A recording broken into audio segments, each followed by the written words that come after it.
Hello and welcome to the channel. I'm your host Anthezar, but y'all can just call me Anthy. Use my hands more, but right now I'm kind of holding Zelda in my left arm because she decided she wanted to bark at everything. So we just have we have straight jacket Zelda. So my manuscript has reached the halfway mark for the projected word count. So I thought I would talk about how my story has gone from a little idea to now it's big. Y'all, it's big. It's gonna be a series. So spark of an idea to the page to a series, and I'm going to talk about it. I'm always interested at how people started with an idea and then how that idea evolved. And ideas change so much. My original idea was sparked from The Legend of Zelda: Breath of the Wild. I love that game. I have played it through multiple times. I was thinking, what happens to the hero at the end of his journey? That's how the idea kind of sparked. And the original idea was basically kind of about a broken hero. And so that was the original idea I got to like a year or two ago. The idea is not new. But then I was starting to think about it more, and then in February I started talking to my friend about it, and we've been going back and forth with our stories, and we have been discussing things and brainstormed his idea, brainstormed mine. And during that time, it's so interesting how things have changed, because from even just the spark idea, it was just more of a lack of adventure. There was not going to be adventure for the hero after, he defeated the big bad guy. And so it was more about him coming to like find peace or just make friends, or it was just more laid back with lots of flashbacks, which I look at it and I go like, I hate flashbacks, yet this is the idea. I hate flashbacks, but this is what we're coming up with. And so I didn't really want to do flashbacks when I already have a rant video on why I hate flashbacks. I kind of was like, all right, that's not going to work. But then as I was talking to my friend, characters kind of changed. The main character is still kind of very similar to what he was before. Kind of still has that broken feeling, doesn't talk a lot, isn't talkative to tons of people. It's not that he won't talk to people, it's just that he doesn't say a ton of things. Hi, Zelda. He doesn't say a ton of things, and the less he says, the better for him. And then we had another character, Azrael, and his original characterization is so different. Hello. I give you kisses too. Okay. We give kisses. And so his original characterization was very different. It was more posh. It's the word I'm looking for. He was more posh. He was more posh, more stuffy, arrogant. Then he went to a different characterization where he was more, he was a darker character than at this point, but he had, he was more cunning and ruthless. And now his characterization has changed a little bit more, slightly, not really, to his original. The current rendition of him is intelligent. He's a bit of a shut-in, has read thousands upon thousands upon thousands of books and knows and remembers all of his books and has a love for books. He's not an airhead, he's not naive, but he still doesn't know everything. The main character, the broken hero, his name is Vaughn. He doesn't know the ways of the world either, but he knows a little bit more. Not much, but a little bit more. And so it's how these characters have evolved and stuff.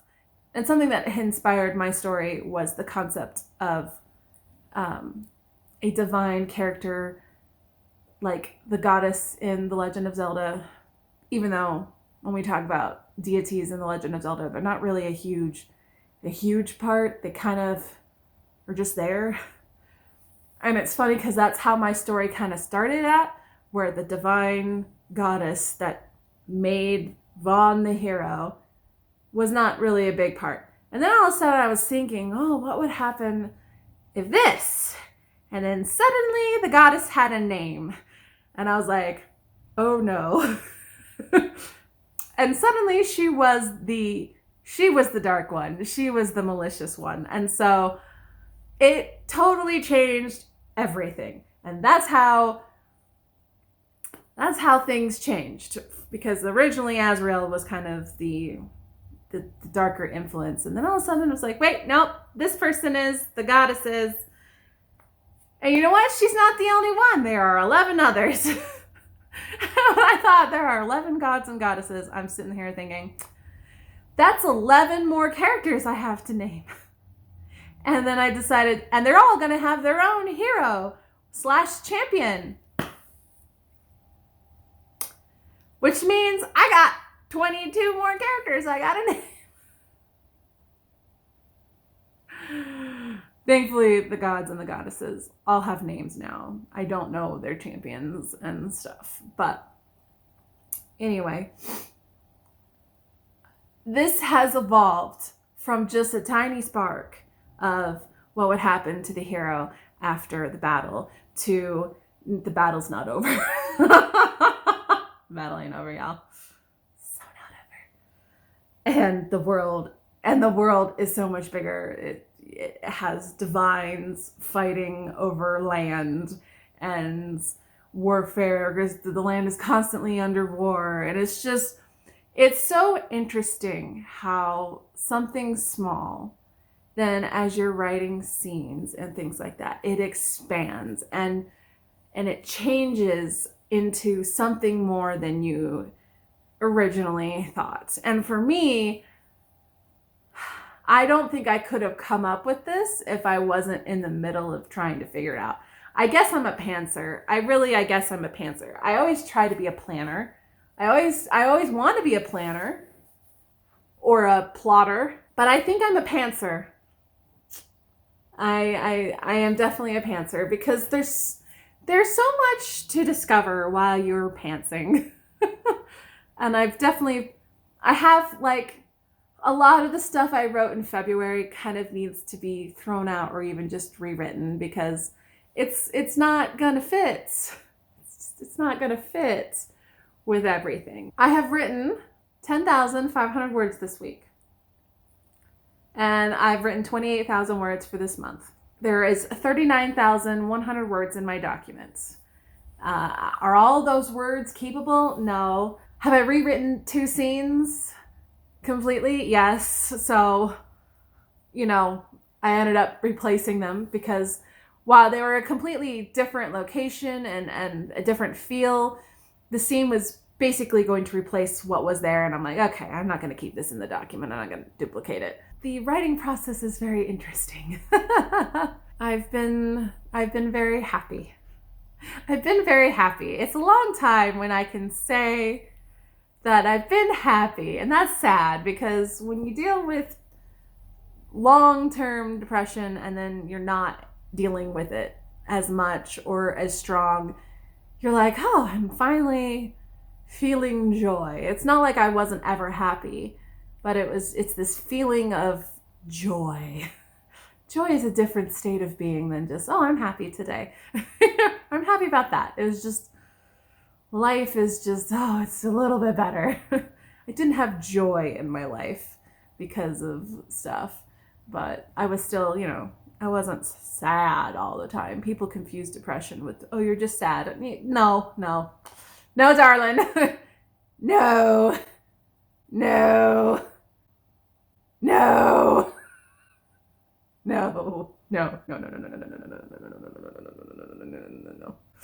Depression does not equal just sad. Depression is a lack of joy in things that you like and love and adore, you know? I am still achieving my weight loss goals. We're still eating within the calorie count. Things are going well. Some days are harder than others. Some days I don't get as much writing done. I know, Zelda, I know. Some days I don't get as much writing done. Some days I'm more hungry than others. Some days are just more difficult, and some days this little girl loves to bark at anything that moves. And then mommy gets tired and impatient. Because Zelda just has to bark at the top of her lungs at ear-piercing volumes. That's why I let her out very often, so she can go chase the leaf and then get her fix and then come back in. The best thing that I've done so far is keep a notebook next to me at all times. This notebook goes with me everywhere. And I've got 24 pages back to back of just notes that I add into my computer and use. So y'all, keep a notebook by you. Keep a notebook by you at all times. Write things down. It's perfect. And there's something about writing it down that I like better than just jotting the notes down in my phone. We are at the halfway mark. I think my book is going to be about 80,000 words. So we will see how that goes. I'm excited. I don't know.